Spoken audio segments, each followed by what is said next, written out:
amigos, o Brasil que você conhece está com os dias contados. E não se trata de uma previsão apocalíptica, mas de uma matemática geopolítica fria, calculada e em pleno andamento. O que está acontecendo agora diante dos seus olhos é o isolamento completo de Luiz Inácio Lula da Silva no continente sul-americano e a sua tentativa desesperada de entregar as chaves do país para a maior máquina de moer soberanias do planeta, o Partido Comunista Chinês. Olha o tabuleiro. A fera esquerdista que dominou a América Latina na última década está encurralada. A direita avançou como um trator na Argentina com Javier Milei. No Paraguai, as portas se fecharam e a Bolívia virou as costas. O cerco regional se fechou e o tarifaço global anunciado por Donald Trump nos Estados Unidos foi o golpe de misericórdia. O que o Palácio do Planalto fez ao perceber que estava politicamente isolado e financeiramente asfixiado, Lula não buscou o diálogo ou a pacificação interna. Como toda a fera cercada e sem saída, ele ligou diretamente para Xi Jinping. Ele foi pedir socorro ao dragão asiático. E é exatamente aqui que a armadilha geopolítica se fecha. Se depender da visão do governo atual e da narrativa blindada pelo consórcio da imprensa brasileira, o destino do Brasil está traçado. Nos tornaremos um estado satélite, um anexo econômico ligado à Rússia, Coreia do Norte, Irã, Venezuela e Cuba. Nações que compraram briga com o Ocidente, achando que seriam protegidas por Pequim, e hoje amargam ditaduras cruéis, miséria absoluta, censura e liberdades pulverizadas. O caminho que o governo atual escolheu é o caminho da servidão. É o caminho de quem acha que provocar a maior economia do mundo e se curvar para o Oriente trará algum benefício real para o cidadão que paga imposto. Mas não se engane. A China não busca parceiros comerciais em pé de igualdade. A China busca hospedeiros. Mas antes de resolvermos essa equação, se inscreva no canal, ative o sininho das notificações e deixe o seu like no vídeo, porque dá trabalho para fazer. Agora vamos limpar a neblina da propaganda oficial. Não há problema algum em o Brasil manter relações comerciais com a China. Não. Eles são o nosso maior parceiro comercial em volume absoluto. E vender para eles é importante para o Brasil. O problema crasso, a falha estratégica e imperdoável que condena uma nação é abrir mão do comércio com os Estados Unidos e a Europa para se tornar dependente de um único cliente que possui uma agenda imperialista. A relação comercial com a China e com os Estados Unidos é brutalmente diferente. Olha isso. A China compra majoritariamente commodities do Brasil. Eles compram o produto primário, aquilo que acabou de ser arrancado da terra. Minério de ferro, soja, carne não processada. É extrativismo puro. Eles levam a nossa riqueza natural, processam na Ásia, geram empregos na Ásia, agregam valor na Ásia e nos vendem o produto industrializado de volta. Você entendeu o problema de governos como o governo Lula? O grande problema do Brasil? Os Estados Unidos e o mundo ocidental, por outro lado, compram produtos de alto valor agregado.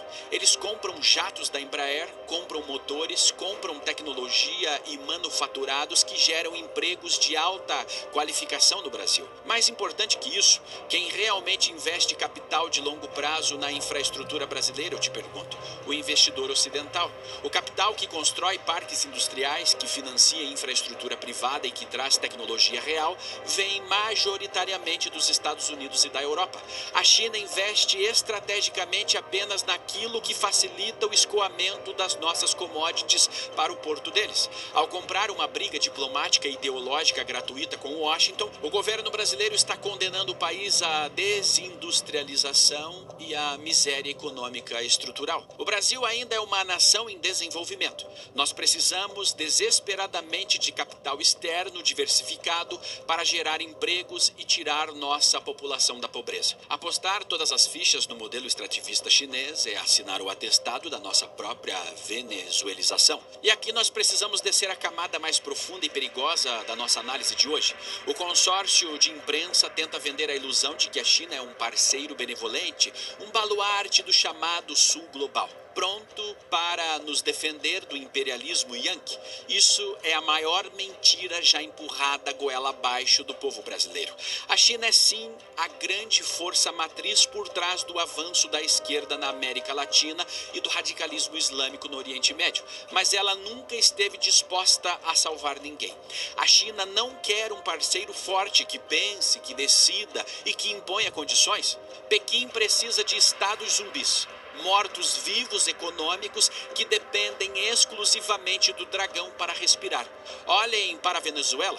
Por muitas décadas, a China foi a grande fiadora do regime ditatorial de Nicolás Maduro, além, obviamente, da Rússia. Em troca, saqueou o petróleo venezuelano pagando preços humilhantes, muito abaixo do valor de mercado global, mantendo o ditador no poder, enquanto o povo venezuelano revirava lixo para comer. Olhe para a Rússia de Vladimir Putin hoje, sendo um dos países mais sancionados do planeta pela guerra de invasão contra a Ucrânia, a Rússia derreteria em semanas sem o apoio de Pequim.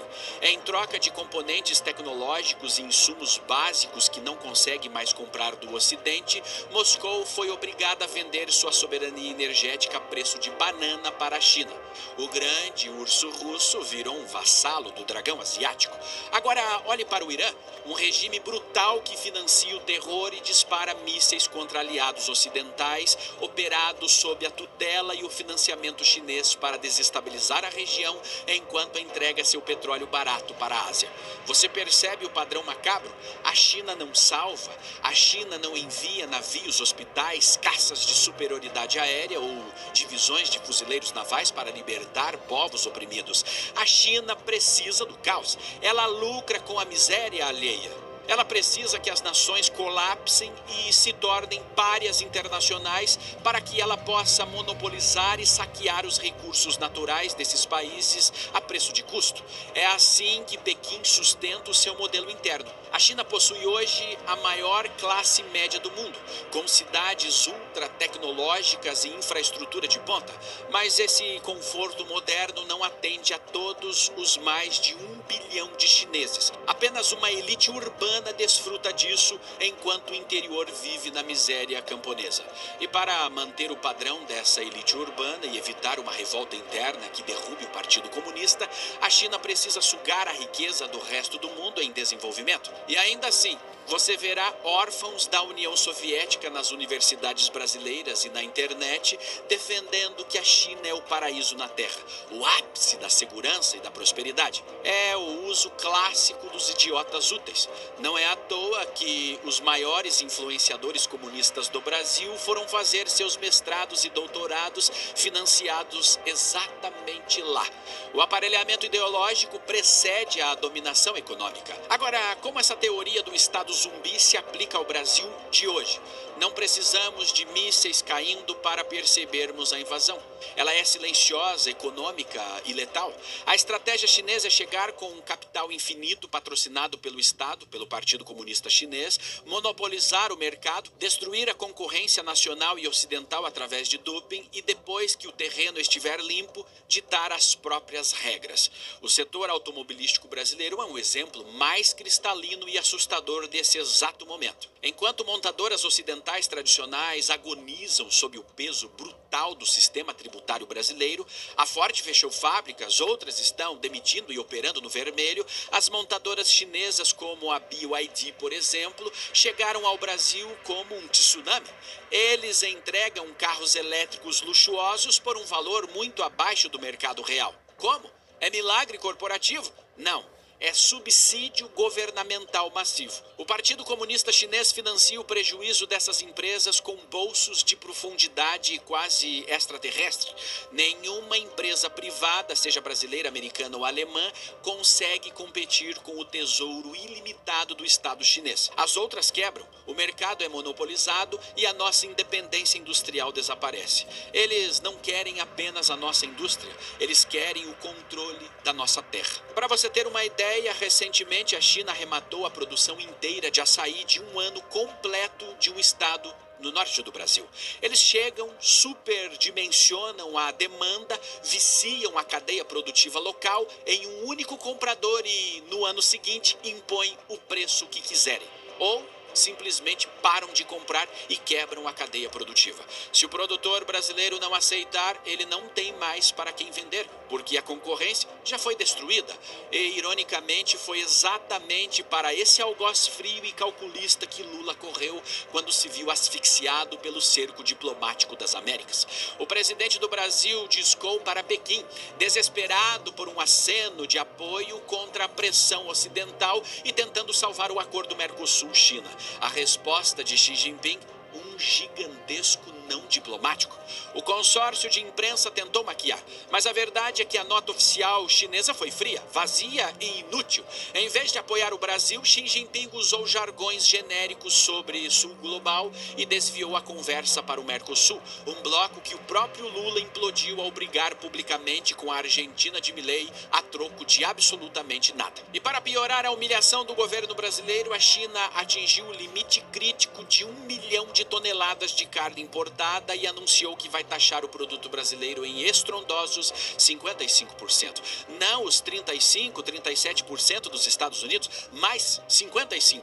E isso o Lula não fala, isso o Lula não grita, assim o Lula não berra. Lula pegou o telefone desesperado para tentar evitar essa taxa. E não seja ingênuo, essa ligação não foi feita para proteger o pequeno pecuarista que sofre no interior do país. Foi uma manobra escancarada para tentar blindar a JBS, o império de Joesley Batista e dos velhos parceiros de balcão do Planalto. Mas nem mesmo para proteger os seus aliados bilionários, Lula teve força. Ele não obteve 1 centímetro de recuo de Pequim. A China afirmou secamente que a diversificação de fornecedores é uma questão de segurança alimentar. Ou seja, nós não precisamos apenas de você, Brasil. Você é que precisa de nós. Foi o checkmate diplomático definitivo. O Brasil escolheu brigar com os parceiros que trazem capital e tecnologia para implorar por migalhas a uma potência imperialista que quer nos ver na prateleira dos seus estados zumbis, ao lado de ditaduras falidas. E a fatura política dessa subserviência está chegando rápido. O desespero da imprensa e do Palácio do Planalto ocorre porque a narrativa não está colando na realidade dura do povo. Eles apostaram que o tarifaço americano de Trump prejudicaria politicamente a direita brasileira e destruiria figuras como Flávio Bolsonaro nas pesquisas eleitorais. A realidade, as pesquisas saíram e o impacto foi praticamente zero. A pequena margem de vantagem que a esquerda ainda possui em institutos tradicionalmente favoráveis a ela é um sinal de alerta vermelho para o sistema. Eles sabem que, na urna real, com a economia sufocada pela agenda ideológica, a derrota se aproxima. O futuro do Brasil agora se resume a 2 opções brutais. Ou nós mudamos o rumo e retomamos nossa soberania, alinhando nosso mercado com nações livres que geram prosperidade, ou nós sucumbiremos a mais 4 anos de vassalagem.